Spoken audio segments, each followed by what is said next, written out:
The gym shoes are still by the door where you dropped them Friday. The business plan has been in your notes app since March, still half written. And you're on the couch, thumb moving, watching a stranger's launch party. Here's the part that never adds up.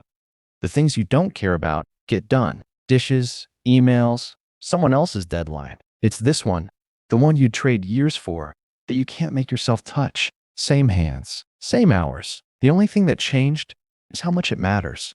You dream big, embarrassingly big, the business, the body, the life that finally matches the picture in your head. Then the day ends, and the only thing you moved was your thumb. Here's what makes it strange. Someone who truly doesn't care usually doesn't lie awake at 1 a.m. feeling like a fraud. You do. That guilt is the receipt. It doesn't prove you're lazy. It shows that the ambition is real. So whatever is missing here, it isn't the desire. So you call it laziness because it's the easiest label available. But look at what you actually did today. You answered emails nobody needed answered. You watched 40 minutes about a business that isn't yours. You cleaned something. You didn't rest.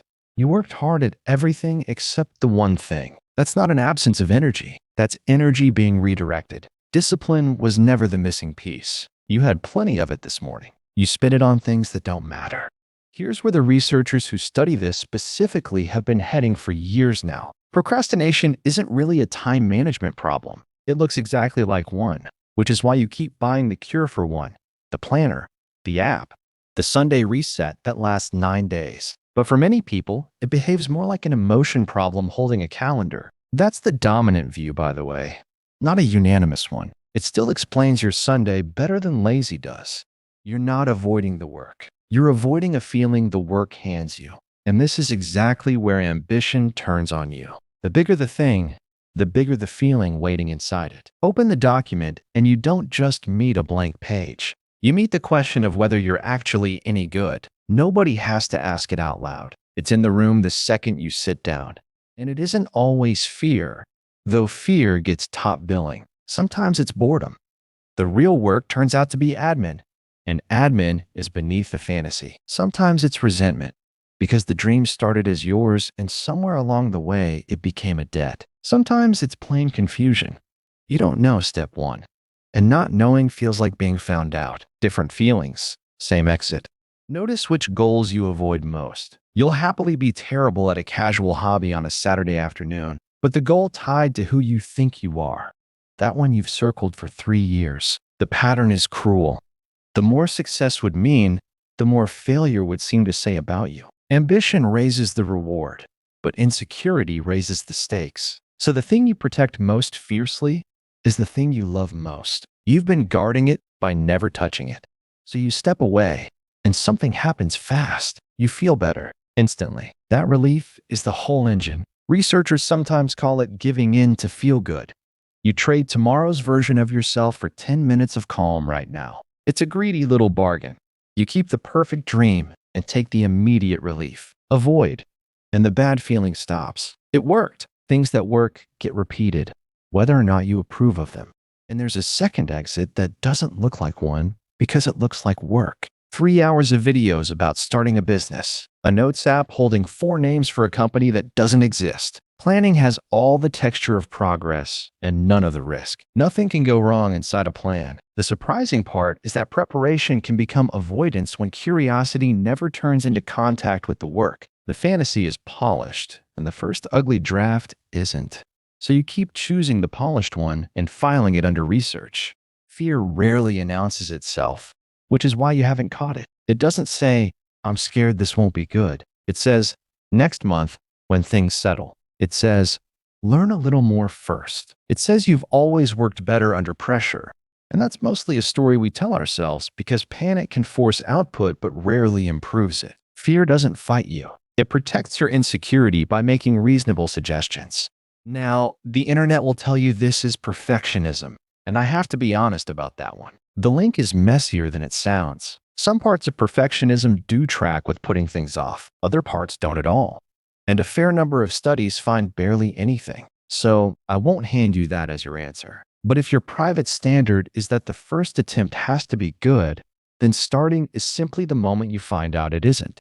Here's a piece that's better grounded. We're all unfair to the future. A reward now reliably beats a bigger reward later. That's well established in research on how people weigh time. The stranger part is an interpretation some researchers add. Picturing your future self can feel closer to picturing an acquaintance than picturing yourself. That interpretation is still debated, and I won't oversell it. But you know the feeling, which is why I'll start Monday feels so good at 10 at night on a Sunday. Said out loud to nobody. The Monday version of you is a character you invented. He sleeps well. His calendar's clear.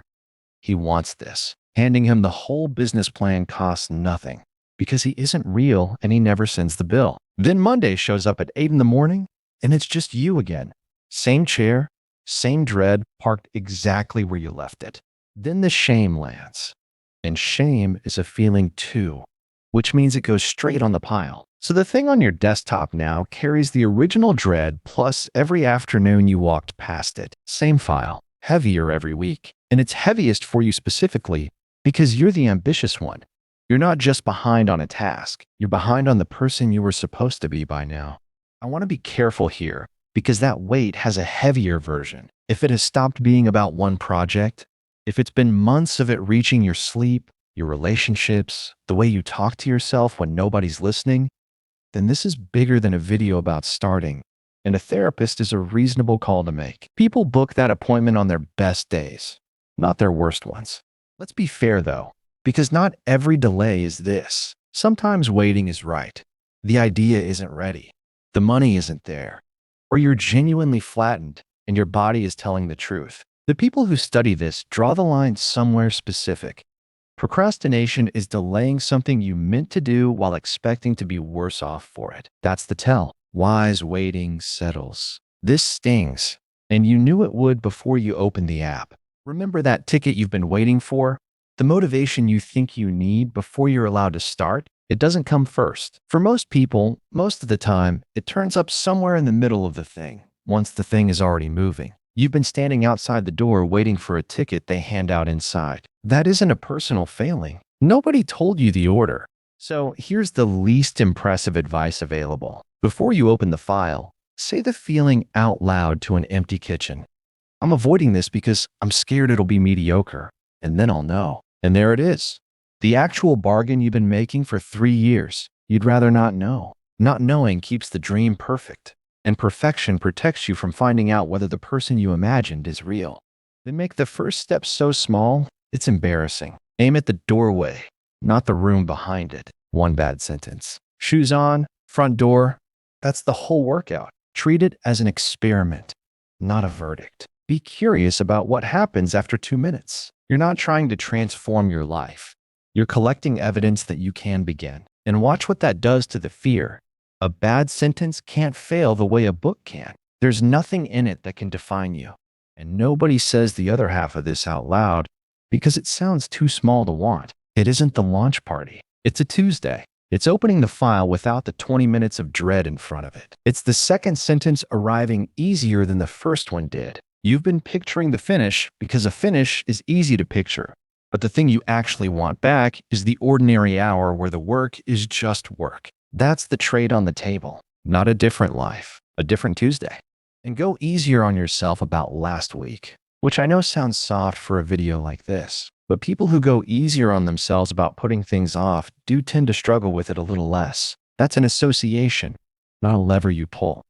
And I'm not going to dress it up as more. Still, it fits what you already suspect. Shame was the fuel. Every time you call yourself lazy, tomorrow's file gets heavier.